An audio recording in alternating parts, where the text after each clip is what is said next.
Welcome, everybody. Welcome, everybody.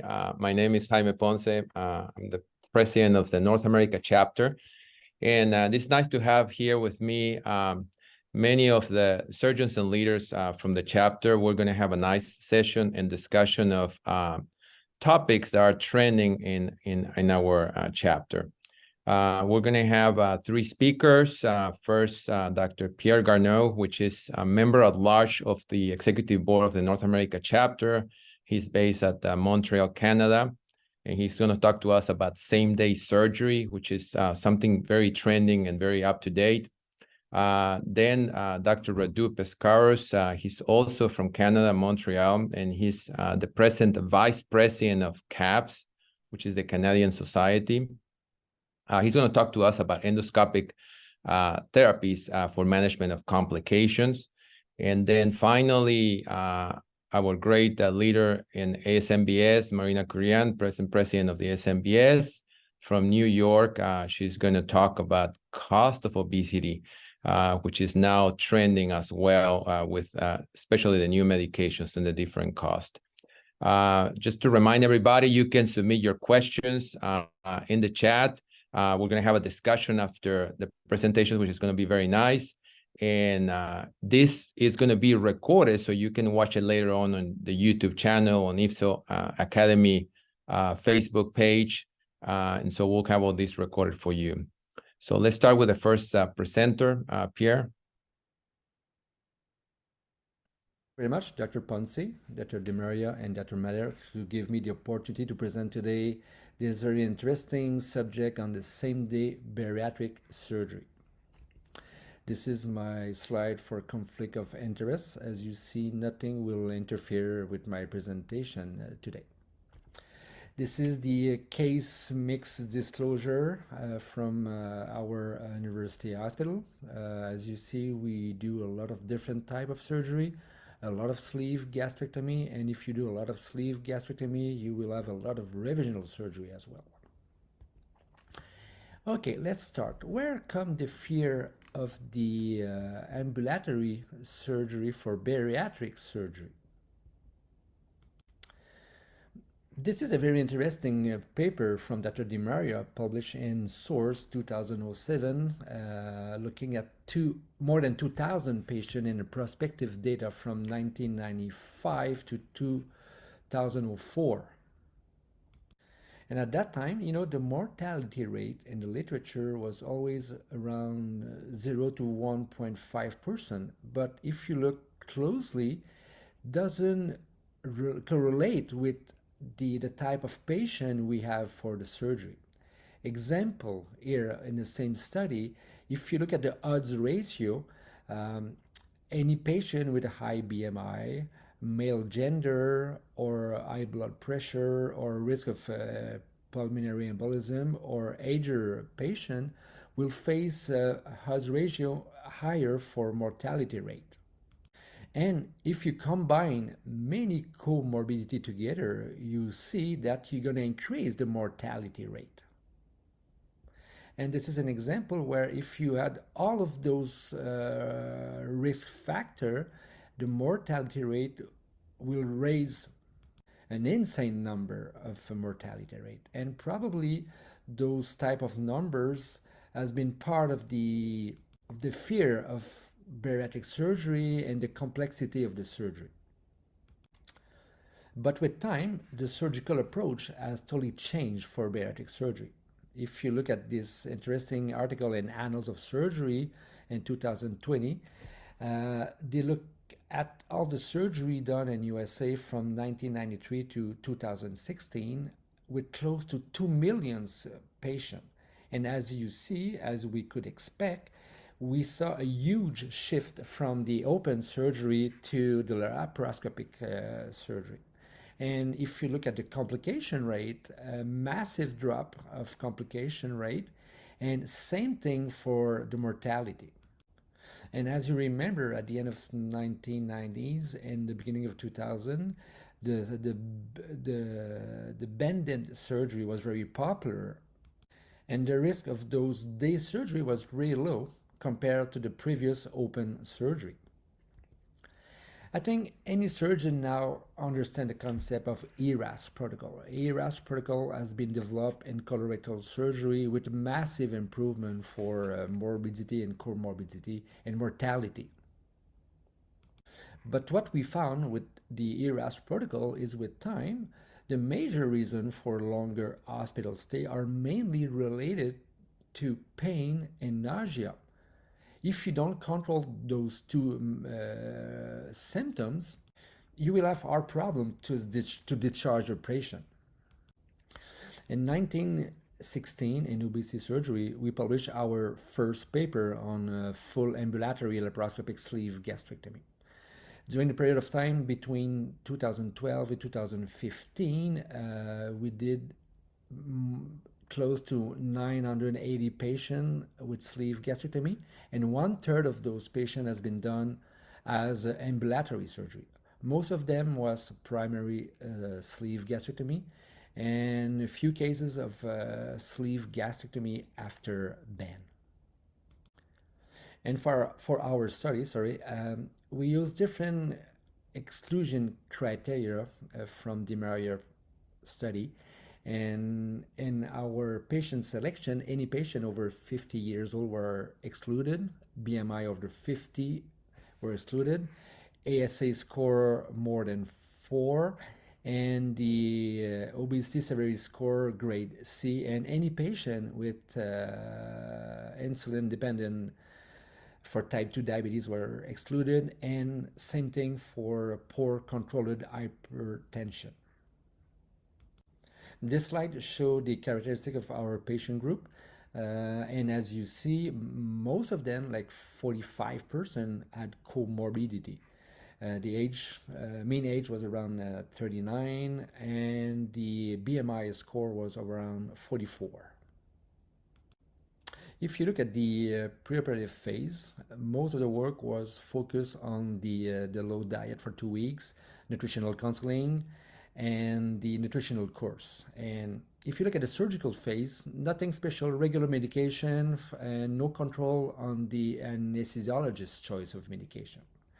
And for the postoperative phase, the discharge criteria was very severe to make sure that we never send home any patient with problem with oxygenation, pain, or consciousness. All those 3 criteria should have a higher score before discharge. And if you look at the main result, the length of stay was 8 hours. The overnight hospitalization, 6 patients has been transferred directly from our ambulatory center to the main hospital. But the biggest issue was the readmission rate of 8.5%. And if you look closely at the main reason for readmission, as expected, nausea and abdominal pain was the major concern for those patients who came back to the hospital. Most of the complication found was grade 1 complication like nausea and pain. On our cohort, we had 2 leaks who has been treated with percutaneous drain and endoscopic stent. Only 1 patient had a redo surgery for intra-abdominal abscess and bleeding, And a few years later, we did a second study looking at the neuromuscular block, the bariatric surgeon satisfaction, and the quality of patient recovery. That was a prospective study in 2015, looking at 50 ambulatory sleeve gastrectomy, and as a primary surgery, all the revisional sleeve gastrectomy has been excluded for the study. And if you look at the demographic of this cohort, look very similar to our previous study, with a mean age of 39 years old, BMI around 44, and the biggest difference was the amount of patients with sleep apnea. Because at the beginning, we have been concerned about the fact that sleep apnea could be a problem for readmission. And finally, after many years of experience with ambulatory surgery, we realized that with a well-controlled sleep apnea, it's not a contraindication for the surgery. And for that reason, we offer day surgery on patients with sleep apnea problem. And we realized that the most of our patients were not in deep neuromuscular block. This is probably one of the reasons why sometimes when you do a surgery, you complain to the anesthesiologist that the patient moves during the surgery. On this study, we're trying to find impact on the deep neuromuscular block, and we haven't found any difference for the laparoscopic time, but we found a more satisfaction with the surgeon if the patient don't move during the surgery. Same thing for the pain, because as you know, we are always concerned about pain and nausea for ambulatory surgery. We haven't found major difference. But that was clear that any patient not in deep neuromuscular block was using more morphine in the recovery room. And that was clear that women had more episode of nausea and they were using more anti-nausea drugs compared to men. And surprising, younger individual or using more anti-nausea drug compared to the older individuals. And for unknown reason, if you look at your schedule, all the time we put the older man first case of the day, but doesn't make sense because if we look at our data, we found that young women should start your OR day as ambulatory surgery because they will have more problem with the nausea and medication. And if we look at the result, as you see, we are 3 years later than our first study, and the length of stay is all around 7 hours. But if you look at the overnight hospitalization, 0%, and readmission, 0%. And what was the big change from the first study to the second study to explain that the readmission rate dropped from 8% to 0? It's mostly related to the fact that all the team, starting from the surgeon to the anesthesiologist to the nurse working at the recovery room, we're paying a lot of attention to the patient to make sure that we have a total control of pain and nausea before discharging those patients. And since then, with the fact that we have good result with ambulatory surgery, we started to offer day surgery on more complex cases. And with so many patients who had day surgery, when you come back to your office, if you're starting a discussion about second stage surgery, they don't understand why they have to stay in hospital because during the first surgery, they had a day surgery without any problem. And for that reason, we started 2 years ago more complex case as robotic SADI as a day surgery. An oral abstract has been presented at the IFSO 2022 in Miami looking at our first 25 robotic SADI as a day surgery. Actually, we did 75 cases of SADI or OAGB robotic surgery as a day surgery. And as you see, the mean age is still around 39 years old. All of them has been revision after sleeve gastrectomy. And the mean observation time before discharge now it's 6 hours. We had 2 surgical complications, 1 leak and 1 abdominal abscess presented to the emergency room a few weeks after the surgery. But I don't think it's related to day surgery. And we have 1 patient with readmission for abdominal pain. And now the question is, do we have a new concept to improve intraoperative care? Because as you know, the main goal to discharge our patient early during the day is to make sure that we have a total control of pain and nausea. And now in the literature, it's pretty clear that the intra-abdominal pressure when you do your laparoscopic intervention is a key factor. Most of us has been trained as a laparoscopic surgeon using abdominal pressure around 15. That was like kind of the gold standard. But several studies shows that if you're using a low pressure, less than 10, you will see a massive drop of post-op shoulder pain, kind of a 50% drop, and it's very consistent.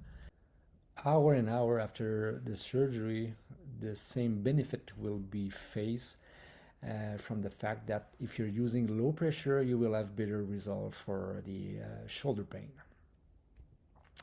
Here, another option is using the tab block.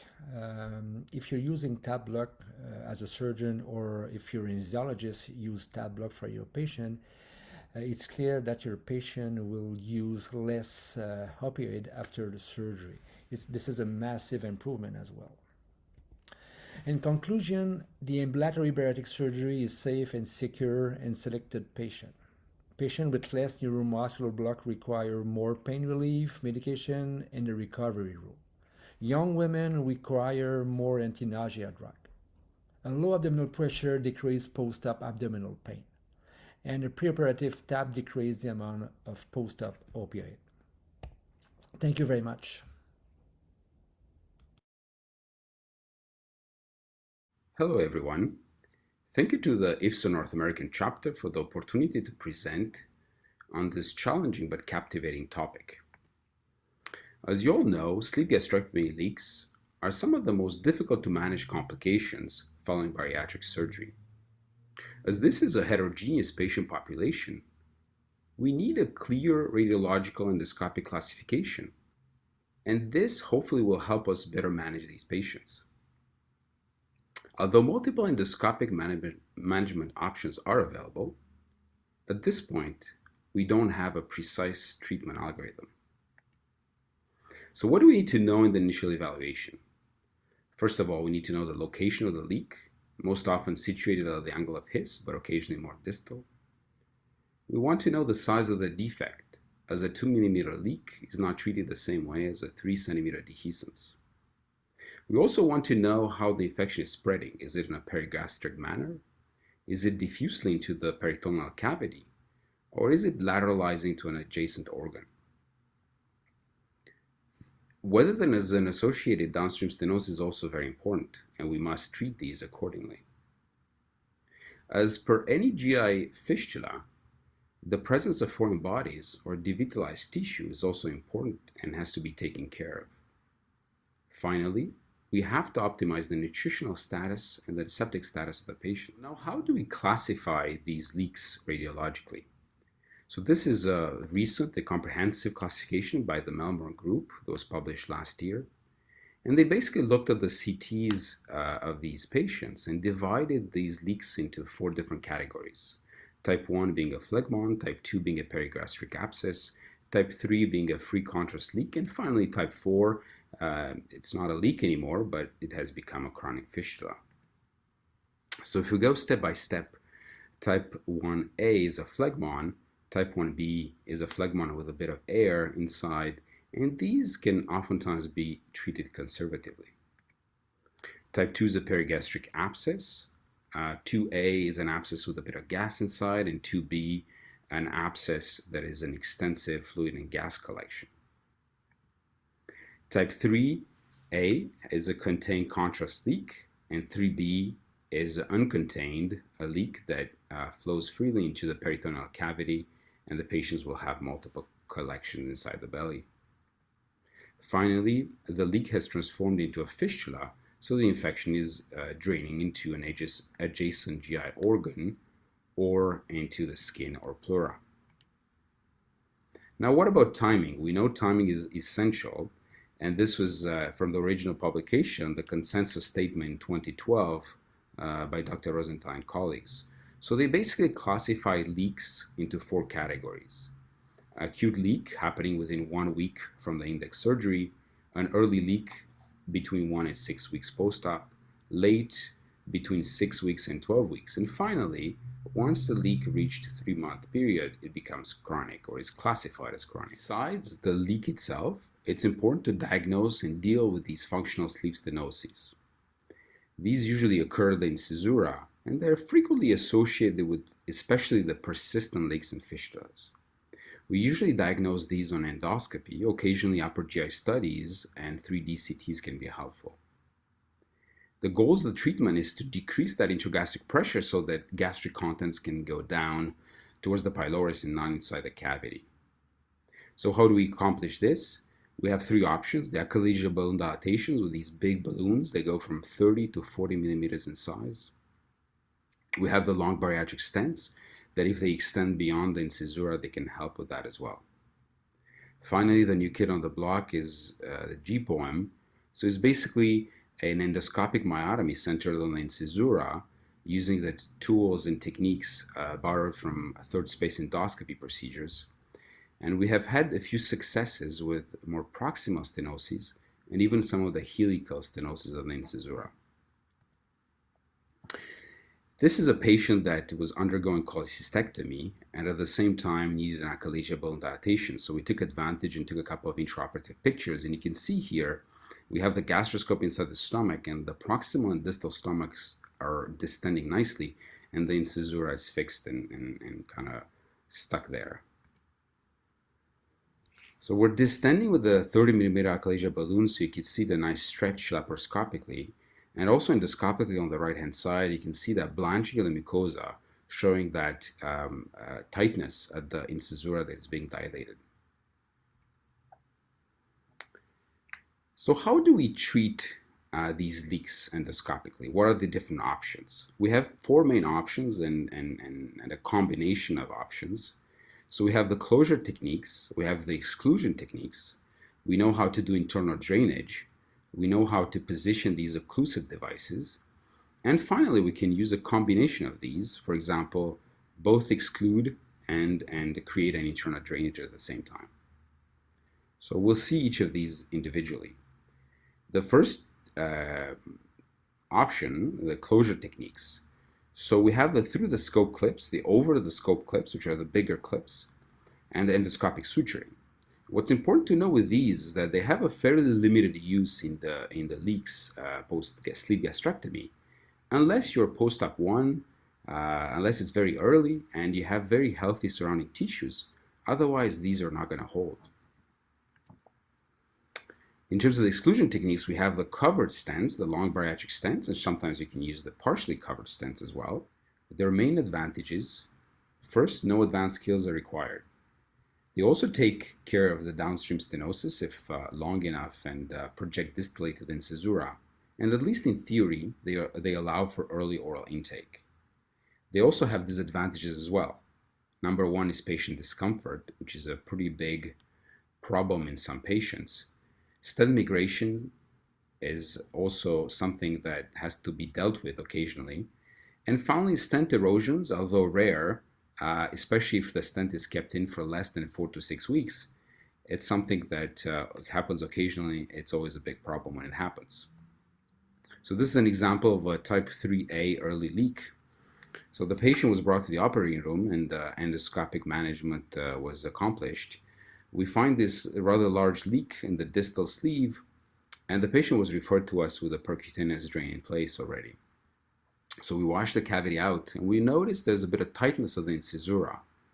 So the first step is to bring one of those achalasia balloons down on a guide wire and stretch the incisura. And you can see here a nice stretch. You can see the blanching of the mucosa and a good effect with straightening of the sleeve and a bit of bleeding. So now what to do with the leak itself? Because we have a large leak, we already have a percutaneous drain in place that is well positioned, and we also have that tightness on the incisura. We decided that we should place one of those long, fully covered bariatric stents in a post-pyloric position, and you can see the proximal deployment here. So what happens 4 weeks later? We come back and to remove the stent. And one of the advantages with these long bariatric stents that are fully covered is that they are pretty easy to remove. You just pull on the purse string proximally, no need for eversion or other techniques. Once the stent is out, we go back in the lumen, and we note that one of those surgical clips has been spit out by the cavity or by the closure of the cavity intraluminally. We see the sleeve is straighter now, and we see that decubitus ulcer that is present in all these stents. Once we aspirate a bit of the fluid here, we inject some contrast and just to make sure that the fistula is fully closed, and this was the case in this particular patient. Next option is internal drainage, and this can be accomplished through endoscopic internal drainage with pigtails, endovac, and septoplasty. So first, the internal pigtails, they work pretty well with smaller leaks, a larger cavity. They're adjacent to the stomach wall. Endovacs, this is an example of homemade endovac, because we don't have the nice, fancy, already packaged ones that are available in Europe. These endovacs work well for larger cavities, larger holes, and septic patients. Finally, septoplasty. This is basically cutting that septum between the cavity and the lumen, kind of like a cricomyotomy for Zenkers. And this helps draining the contents of the cavity into the lumen, and this is usually coupled with aggressive achalasia balloon dilatations to decrease the pressure inside the sleeve. There's another example of endoscopic general drainage for a late type 2B leak. We finally, using the EMR cap, we find the leak site, and we can explore the cavity. We wash everything out, and because there's no downstream stenosis here, we decide that this is a nice cavity to put a couple of pigtails in. I think in this case we put 3 or 4 pigtails, and usually we do this under fluoroscopic imaging, endoscopic view as well. And this particular case, when the hole is pretty large and you can get inside, you don't even need fluoroscopy anymore. So it's a pretty straightforward procedure. And this will hopefully drain the cavity and allow for its closure. One other option here is using one of these occlusive devices, and we have the fistula plugs and the septal occluders. We only have a few case reports for fistula plugs, but there's more literature, mainly case reports and small case series, with the use of these septal occluders. You can see here an in vivo image and the prosthesis with its delivery sheath down below. This is a case we had with a chronic fistula, and in this particular case we used a 12 millimeter ventricular septal occluder, as you can see in this case. First, localize the fistula at the usual location. We use cautery or argon to cauterize the edges of the fistula, and under fluoroscopic and endoscopic guidance, we bring this stiffer guide wire into the fistula tract, and we basically bring the delivery sheath in on the guide wire into the cavity, and we deploy the external disc. Once the external disc is deployed, we pull back and we deploy under endoscopic view the proximal or the inner disc. This has to be done under both fluoroscopic and endoscopic imaging, and can be done either through the scope or, and like in this particular case, outside the scope, just like the interventional cardiologists do it in other circumstances. So here it takes a bit of time until the inner disc takes its correct position, and you can see here at 3 weeks later on the CT, both the discs are well open, and the prosthesis, it's in good position and is doing its job. So now we also have the combination techniques. We have the stent over sponge. As you can see in the CT image here, this is an older case where we put the sponge in the cavity and the stent is endoluminal. Nowadays in Germany, they have this nice vac stent that combines these two techniques together and trying to get most out of each of them. Finally, through the stent internal pigtails, which I believe was first described by the French Amiens team in 2016. So basically, they had these sleeve leaks with incisura stenoses, large leaks and large cavities, that they wanted to use both the long bariatric stent that's fully covered, and through the stent they would put some of these pigtails, so to have both exclusion and internal drainage. So what about our experience? This is from a paper we just published, Surgical Endoscopy. Our fellow Dr. Defin presented at SAGES. So basically we looked at our 37 patients that we had in the last couple of years. When we looked at the time to diagnosis, we see that 80% of them either were referred or presented acutely or early, and the initial management was mostly endoscopy, but some of these patients came in with already drains or laparoscopic attempts at abscess drainage from the outside hospital.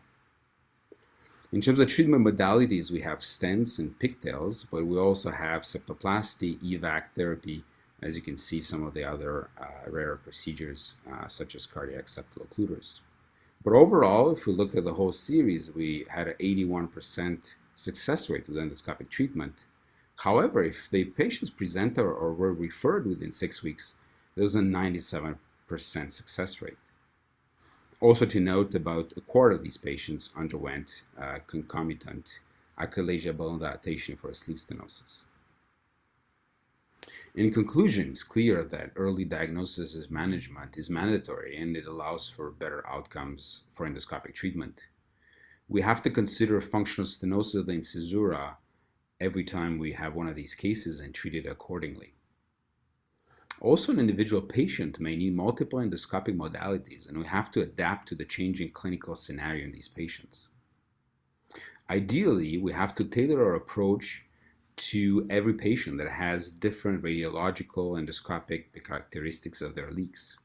And finally, surgical treatment may be necessary in some of these cases where the fistula has become chronic, and we still are able to help our patients with minimally invasive techniques through laparoscopy. Thank you very much for your attention, and I want to welcome everyone to our Canadian Obesity Weekend that is taking place in beautiful Montreal in April 2024. And it's going to be a joint conference between CABS and the IFSO North American chapter, so I hope some of you will be able to attend.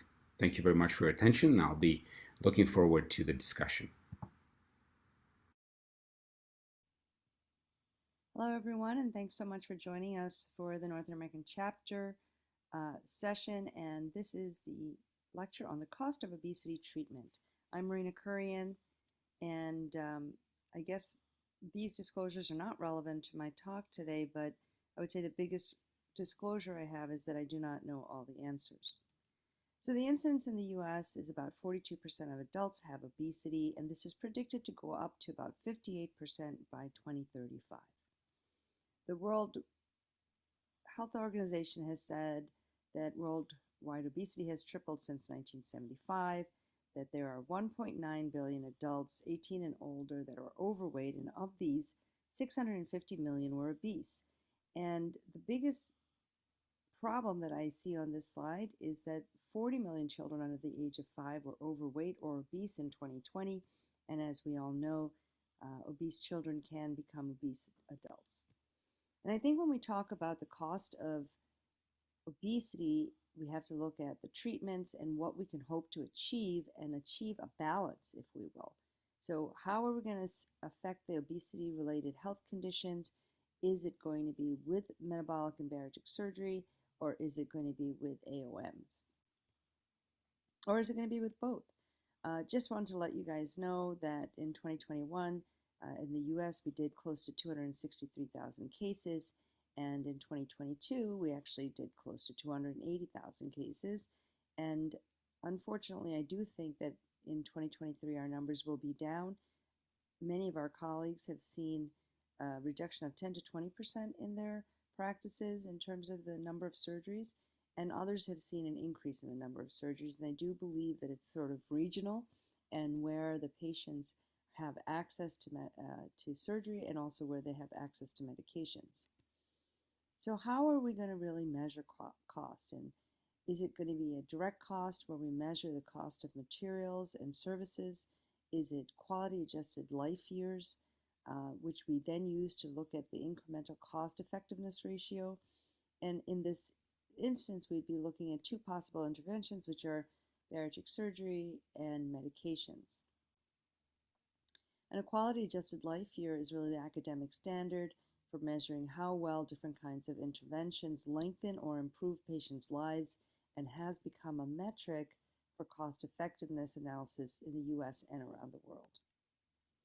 So in this study looking at cost effectiveness of anti-obesity drugs for adolescents, there were 10,000 adolescents aged 12 to 17, and in that age group there are 4 anti-obesity drugs that are approved, which include orlistat, liraglutide, phentermine topiramate, and semaglutide. And in their analysis, they found that based on the QALY, it's phentermine topiramate that was the most effective. semaglutide did offer more quality adjusted life years, but had a significantly higher cost. If we acknowledge that the willingness to pay threshold is between 100,000 to 150,000 quality adjusted life years, phentermine topiramate was at 93,000 and change, but semaglutide was at over 1 million. So orlistat and liraglutide cost more in the study, but were less effective. And then sleeve gastrectomy and gastric bypass were more effective than phentermine topiramate, but were also more costly, where the sleeve came in at close to 470,000 per quality adjusted life year. And you're going to see in some of the other studies that I show you that the duration of this evaluation for quality adjusted life years is going to make some of these interventions fall into the willingness to accept range of 100 to 150,000. So when we look at cost of obesity, we also have to look at access to obesity. So in this study in 2014, there was a Medicaid expansion in some states. And when they expanded in some of the states, they saw a significant increase in the use of non-insulin antihyperglycemic therapies. And in those states that expanded, they saw a greater increase in the SGLT2s and GLP-1s than in the states that did not have expansion. So I kind of liken it to, if you build it, they will come, and if you offer more patients access to medication and surgery, they will come. This is a study that looked at bariatric surgery versus non-surgical weight management, and this was done in the NHS, and they found that based on their resources that bypass surgery was the most effective and cost-effective use of their funding, but in situations where there was a fixed healthcare budget or patients' preferences excluded surgery as an option, then a behavioral and lifestyle intervention 12-week program was then the next best intervention. And this study is looking at bariatric surgery versus medication in obese patients with diabetes in China, and they found that the surgery increased the quality adjusted life years by 2.51, and the mean healthcare savings was $3,700. Now, what is the cost of a GLP-1 receptor agonist? So in the US, it's about $1,000 to $1,400 a month. I was in Spain, and I know in Madrid it's about €150 a month, and then in Mexico $250 a month. Canada, it's about $400 to $500 a month, and I look forward to the discussion with my colleagues to see if I'm accurate on that. And then the annual cost in US, though, is $12,000 to $17,000.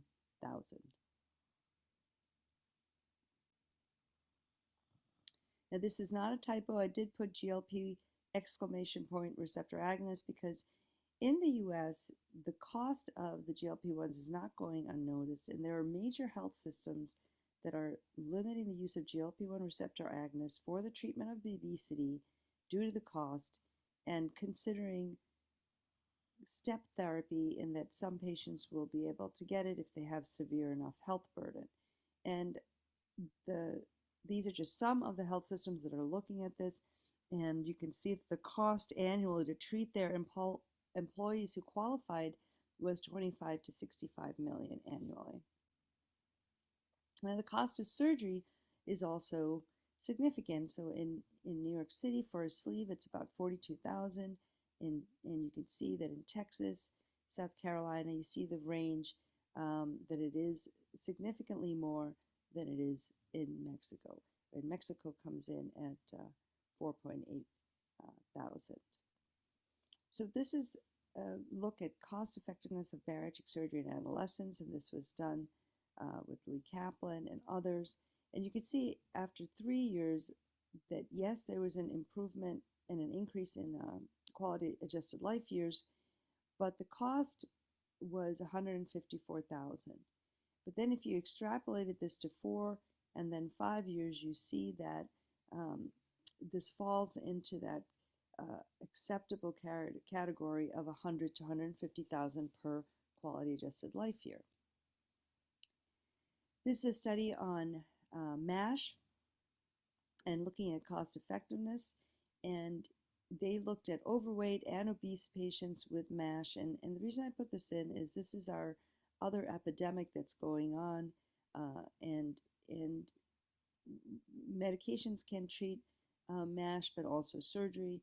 And you see here that in patients with significant fibrosis, that surgery was the most cost-effective option for these patients. And this study was from 2017. And then looking at cost effectiveness of bariatric surgery overall. And this is a study out of Belgium with Bruno Dillemans. And you could see over a lifetime, bariatric surgery saved 10,000 euro, added 1.1 life years and 5 quality adjusted life years. And that it was cost effective at 10 years post surgery and dominant over conventional management when you look at this as a lifetime treatment. This is from our very own Gerhard Prager, who is the president of IFSO, and in his system he was able to look at metabolic surgery and found that over 20 years this led to a 40,000 cost and almost 10 quality adjusted life years per patient, but that the patients who did not have surgery had costs of almost 65,000 euro and only had 6.33 quality adjusted life years. So the total cost savings were almost 25,000 euro, and then over 20 years, metabolic and bariatric surgery saved patient years 6.7 in type 2 diabetes, 5.8 in cardiovascular disease, 3.8 in NASH, and also improved in hyperlipidemia and depression. This study is an analysis of trying to decrease actually surgery costs even further. So they looked at day case surgeries and also inpatient. And this was a study out of Strasbourg. And inpatient stay was significantly shorter, 0.65 days versus 2.9. Complication rate was similar between the two groups. And the cost of the care was $700 difference between the day case group and the inpatient stay group. And I have to say that while this was a 14.4% cost reduction for this group, in the US, if I were to do a outpatient versus inpatient procedure, the difference for bariatric surgery would be 20 to 25,000 for that stay. The impact of treating patients who are done outpatient, same day, or even shortened stay is that approximately 8.4% can return to the emergency department postoperatively. And this was a study that Amir Ghaffari did, 36,000 patients who had bariatric surgery. And he and Art Carlin were looking at this, and they found that half of the patients did not get readmitted. So if we took half of those patients and were able to not send them to the ER, but to an urgent care or even a hydration clinic, that triaging these patients would generate a savings of $4,200 per patient, reducing the spending in this cohort by 1.6 million. So this is how, to some degree, we can try and decrease our surgical cost. Now, when we look at surgery versus medicine and improvements in outcomes, this are patients with MASH, and Ali Aminian and his group looked at the Association of Bariatric Surgery with cardiovascular outcomes in this group and found a 46% reduction of MACE at 10 years in the bariatric surgery group compared to the non-surgical group. Now, this is the SELECT trial, and you see here in their study, and that's just been published, that they had a greater than 20% reduction in MACE using semaglutide. Surgery was 46%, and this is about 23%. Now, can we talk about the cost savings of AOM? And unfortunately, I don't think we're there yet. These medications are too new, and they have not been out long enough to have any kind of cost reduction and to really predict what will happen. Now, there are fake medications out there. There are compounding pharmacies that are putting semaglutide salts with either beta-carotene or B12 or some other compound, and understand that these medications that are brand new, GLP-1 receptor agonists, are under patent, and therefore no one actually knows the exact molecular nature of these medications. So the compounding is not the FDA-approved drug, and there have been reports of hospitalizations and some deaths with these compounded semaglutide products. And compounded semaglutide does cost $250. It's attractive in terms of the price, but it has not been studied. It is anyone who is using them is actually conducting their own phase 1 study, and it's not FDA approved. Anyway, I'm going to summarize by saying obesity is a global crisis, and the cost of the treatment really depends on the choice of lifestyle plus medication, or plus surgery, or plus both. Lifestyle is obviously an important intervention, but the best treatment really depends on the lens you use. Do you look at the disease burden of the patient, and if they have significant disease, say, oh, we have to do surgery, or do you say we have to do medication and then surgery, or do you just say to them, you will do well with medication? The choice of medication, the quantity of the weight loss, the impact on all the health conditions are also important, as well as the duration of the treatment. And if this is going to be lifelong treatment, is surgery better than medication? The goal, of course, is to increase the quality-adjusted life years and then also to maximize the cost effectiveness of our interventions. Thank you very much.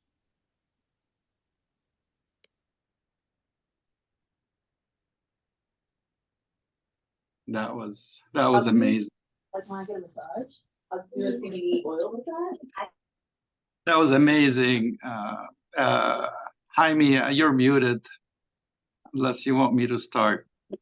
That's a good point. That was muted. So I'm going to let you coordinate this discussion. Summer, we have Summer Matar. He's our Vice President of the North America chapter. He's based at Baylor College of Medicine in Houston. And also I have with me Eric De Maria, as he is our current Secretary Treasurer of the North America chapter. And we're going to start the discussion. So Summer, would you want to lead this discussion? Thank you. First, I'd like to congratulate the three speakers for really masterful presentations and very illuminating ones.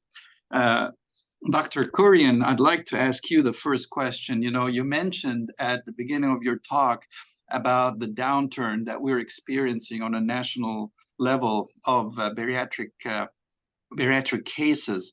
And many of us feel that the advent and adoption of anti-obesity medications, GLP-1 agonists, might be playing a role here.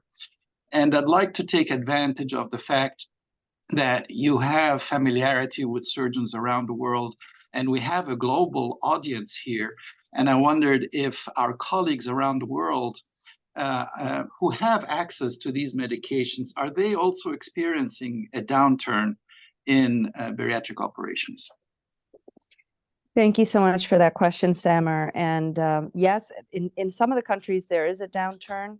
I was just in Rio and in Cartagena, and I spoke with some of the surgeons, and some are experiencing a decrease, and yet others are not. Some are offering things like ESG, and perhaps they're seeing an increase in that, or at least a steady volume there.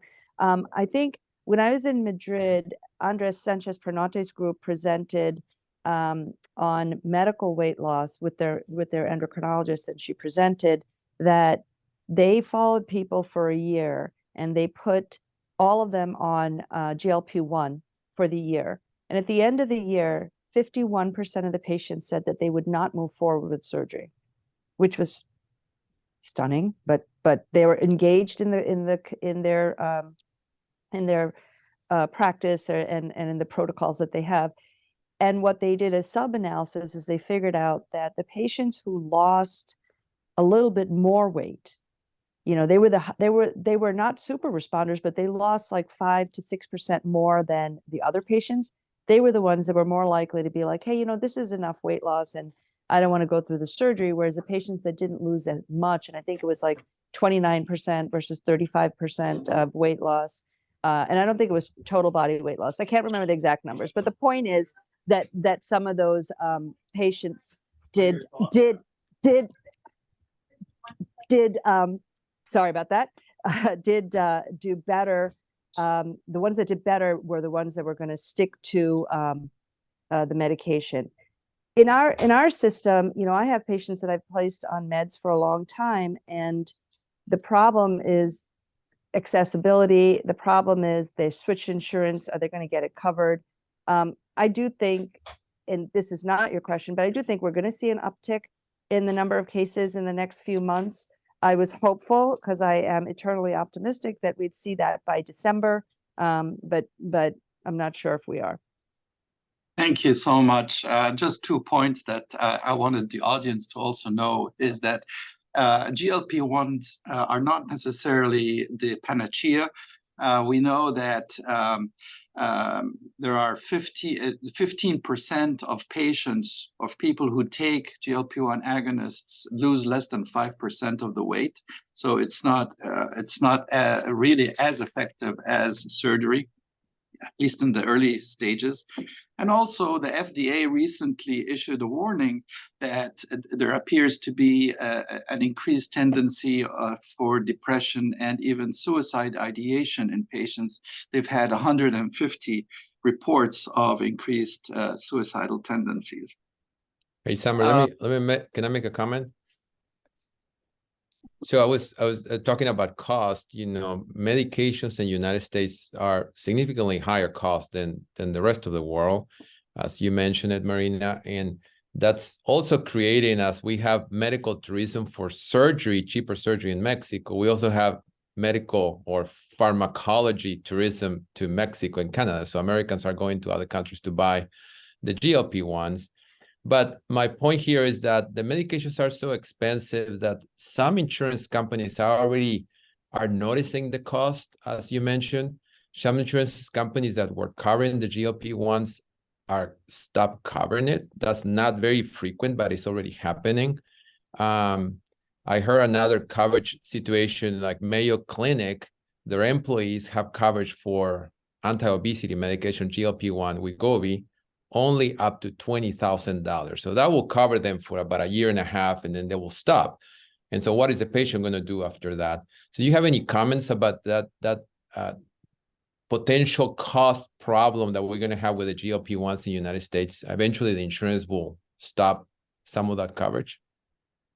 Marina? Is that to me? Yeah. Okay. So first, I'll say, Ozempic, semaglutide is going to be off-label in a couple of years, and off-patent, excuse me. And so that will make a difference and drop the cost. But I do think that, unfortunately, in our supply-demand situation, that they'll probably drop the price to like $300, $400, $500. And that is still expensive, but it is still better than, $1,000. So the new drug Zepbound, which is tirzepatide for obesity, is going to come in at $1,000 a month, which is less than Wegovy, or the higher dose semaglutide, and that's $1,400. So we're going to see some changes and some shifts, and you're going to see what patients really feel like they can afford. When we talk about the patients that are having successful weight loss with the drug, but there's plenty of others that are having mediocre weight loss, and they're getting the side effects, and there's some that just absolutely can't tolerate it. And so we're going to see that shift when they realize, like, hey, I did lose some weight, but this is not an option for me, and this is the most powerful medical option, and should I now be, looking at surgery? And I think the most important thing for us is to really reach out to our medical colleagues and really highlight the safety of bariatric surgery. I mean, we have focused so much on it and so much on improvement that we've brought it down to safer than a gallbladder. And I think everyone needs to know that. And they send patients out for gallbladder all the time, but they don't help the patient treat their significant, associated health conditions related to their obesity. Safety and durability, Marina, right? Because we know for certain that patients who stop taking their medications have weight recurrence, whereas in our case, the durability of our surgeries are lifelong. I'd like to ask a question to Dr. Garneau. There's a question in the box about what is your pain management protocol. And I also wanted to ask you, do you, when you encounter patients who have chronic pain, who are on chronic pain medications, is that one of your exclusion criteria as well? It's a good question, Dr. Mater. Chronic pain, if you try to have a good result on day surgery, is probably not the best patient to select, okay? Because the advantage we have in our institute is we work in 3 different facilities, okay? And most of our study has been done in our ambulatory center, where most of the time, as you see in our mean age, it's always young patient, 39 years old. Yeah, they have comorbidity, like high blood pressure, type 2 diabetes, but we try to avoid all those side problem because we want success. A patient wants success as well, and having a patient coming back to the emergency room for pain or nausea is a failure for us, okay, and for the patient as well. And we just try to select because we have the opportunity to find the right spot to operate each patient. And your other question is about the medication after post-op. Yeah, honestly, it's regular medication. We give the hydromorphine and anti-nausea drug, nothing else, nothing complicated. We add some Tylenol, like a co-medication, nothing else. Thank you. I was really intrigued with your scoring system that helps the staff discharge patients. I think that's brilliant.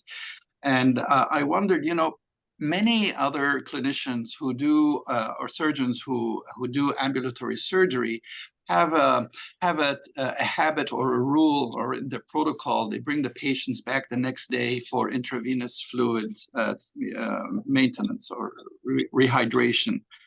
Does this scoring system allow you to predict who might come back the next day and need intravenous hydration? Or do you do it routinely or selectively? Since the beginning, we have been very strict about our criteria for discharging the patient, okay? And when we started the program in 2012, any discharge need to be signed by the surgeon. That means surgeon has to come to discuss with the patient to make sure that he's okay. And we make sure that there's no fear about sending patient home, okay? And if you look at the beginning, with the first patient, we sent directly to the hospital. That was based on the fact that discussion with the patient, not feeling confident with transferring home the patient, and we asked them to go back to the hospital. But the main criteria for the PACU was mostly about, yes, we have a very conscious patient, he's allowed to move, he's able to drink water, he's moving around, he's like normal, not normal, but like a safe patient to go home. Thank you. Eric, did you have any question? I thought you were going to ask. Yes, Hammer, thanks. Let me jump in with one more about ERAS, because we did have another question in the chat about the carbohydrate pre-op and whether that's part of the ERAS protocol that you use, Pierre, and what's your thought process on that? This is an excellent question. As you know, ERAS protocol has been on the air since more than a decade, okay? And even in our center, it took a while to implement the ERAS protocol.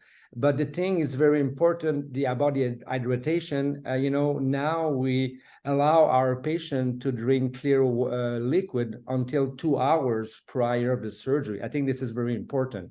And the specific question about the high carbs pre-op diet, we're not offering this diet before the surgery because we do most of our ambulatory surgery in an ambulatory center you don't have this kind of product, okay? But we put all of our patients on a high protein diet before the surgery, make sure that they are well hydrated, before the surgery, but we don't provide. Maybe it's going to be the next step. I think we need to involve nutritionists in our the day surgery protocol. Probably the next step we have to improve, that's for sure. Dr. Ponce? Hey, Pierre, I was going to ask you, so in United States, you know, if you look at the MBSA QIP data, I reviewed it recently, less than 5% of the cases are done as an outpatient. There are other cases that are being done that are not recorded on the MBSA QIP in certain states like Texas. It's probably close to 10 to 20% of the cases are done some way, somehow in outpatient setting or outside of the MBSA QIP. So my question to you is, in Canada, I mean, there's more efficiency in regards to cost because it's a national healthcare system. So you think outpatient surgery needs to be promoted because it's more cost efficient, or just for patient satisfaction? Or what do you think is the reason why we need to pursue outpatient surgery? And this is a very good question, Amy. You know, I remember when I did a conference in Europe about that, and I remember having an Italian surgeon asking why you're offering day surgery. You know, we live in a public system where the availability of beds are not so high. That means every bed need to be used by a patient who need it. You know, if you work in a university center in our center where we do cardiac surgery, trauma surgery, those beds need to be used by patients who need it.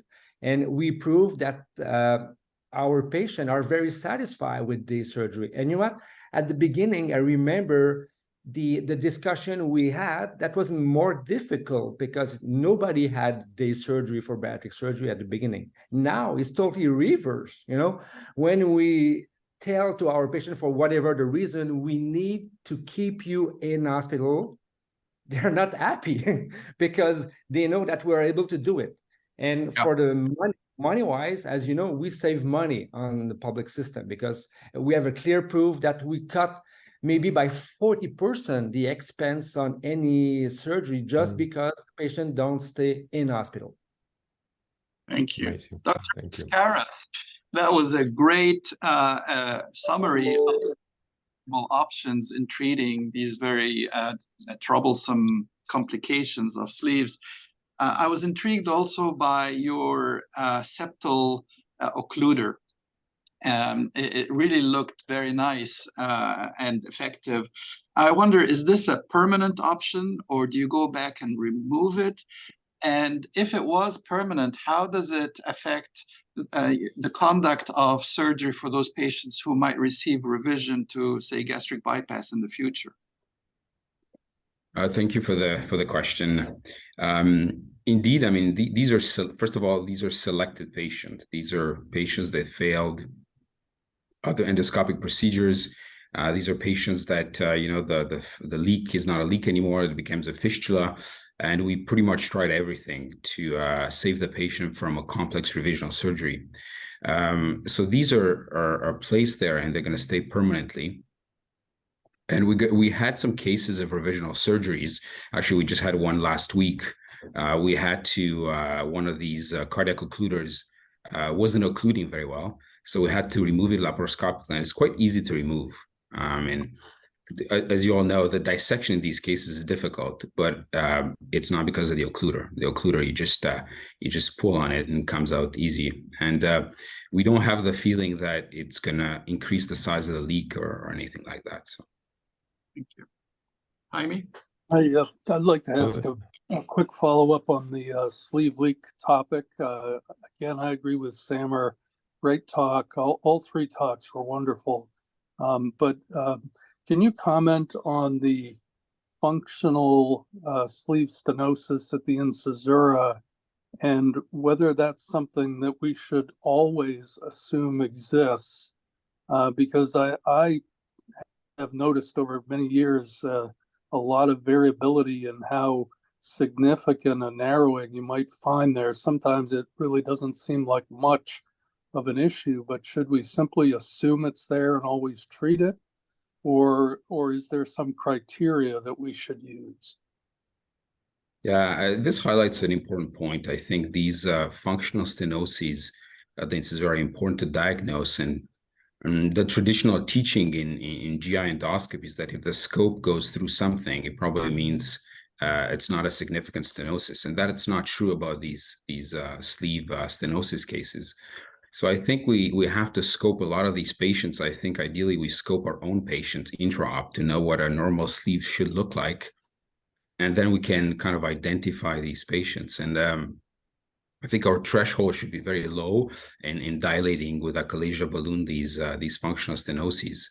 As we discussed, I mean, there's different options of treating them. But I think during the last few years, at least the trend here in Montreal, the sleeves we get from abroad, there's less and less functional stenoses with time. So at the 8-9 years ago, we would get a lot of twisted sleeves, and now we once in a while we get some normal sleeves as well that leak. So our leaks are improving. Yes, Jaime.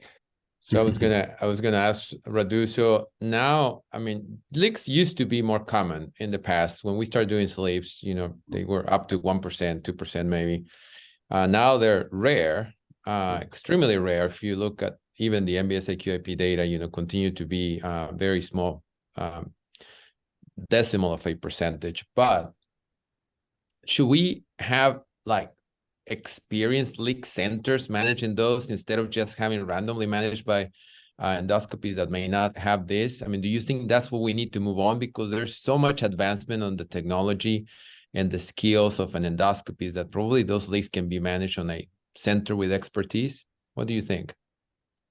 Yeah, for sure. I think it's a great point. I think if we looked at kind of our numbers, and I think the leak rate is kind of 0.2%. So it's very low in order to get experience with treating these leaks. And especially, I think one of the important things is to be able to offer different modalities to the patients, because sometimes one modality is not enough, and you have to kind of adapt to the changing clinical scenario. So definitely you wanna see more than one patient a year to treat them, but it's definitely a challenge. And I think here in our center, at least, we get patients from elsewhere. We get a lot of bariatric surgical tourists that come in with very interesting and challenging problems. But that's definitely a good point. I think if you see one of these a year, you should probably refer it to somewhere else. When you say patient tourist medical tourism, where did Canadians go for medical tourism? United States or other countries? So we have patients from all over the place, actually. So we have patients within Canada. Within Canada, but we have patients that go to South America. We go patients that go to Mexico. We have patients from Lebanon, from all over the world. Turkey now, it's a big popular destination. So these places do high volume bariatric tourism. So we get patients from all these places. Thank you. Pierre, I learned a lot from you today, and especially I really like your observation that younger women should be placed earlier on, meaning that they need a longer time of observation. One thing I've learned over time is there's even a more subpopulation of these, and it is patients who are redheaded for some reason. They tend to be more sensitive too. I really liked the idea of operating at lower intraperitoneal pressure, 10 millimeters mercury. And I'm certainly going to adopt that. But I also wondered if you ensure that you apply positive pressure or Valsalva maneuvers to empty the abdomen completely of carbon dioxide. That seems to also maybe help post-op pain. This is a good point, Samira. Anything we can do during the surgery to decrease the narcotic use after the surgery is very important. And as you know, when we do bariatric surgery, we face obese patients. It's not always easy to decrease the pressure, because the study I presented look at a many randomized study on gallbladder surgery. And probably it's more easy to decrease the pressure on gallbladder because, we're focusing on a narrow area. it's easy. Most of the surgeons know how to do a gallbladder surgery. But on obese patient, sometimes I try to decrease very low. It's impossible, honestly. On a patient with a BMI over 50, 55, it's very hard to decrease the pressure.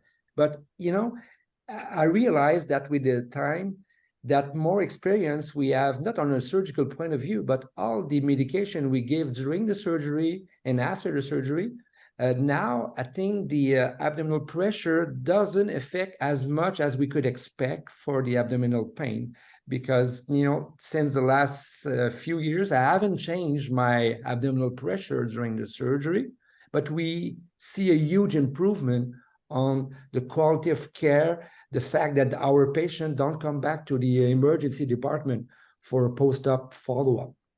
And I think, it's important to do it. If you're able to do it, do it. But if you think that it's too dangerous, I don't have a nice surgical field, don't do it. That's not going to change a lot of things for your patient. Well, I think we've had a very enjoyable, very educational and informative session today. I congratulate again and thank all the speakers and the panelists. Also for the audience, if you have any questions, please send them and we will try to answer them, and I'll pass it on to the speakers. Jaime, did you want to have the final word? Yes, thank you very much to all the speakers. Thank you, CAPS and ASMBS for working on this webinar together. I encourage everybody to look to the annual meetings that both organizations have next year. I think Pierre mentioned, or Radu mentioned, the CAPS meeting, the Canadian Obesity Weekend in Toronto, April 2024. And Marina is going to be leading our ASMBS annual meeting in San Diego in June 2024. So I look forward to see everybody there. And thank you very much, everybody. Thank you.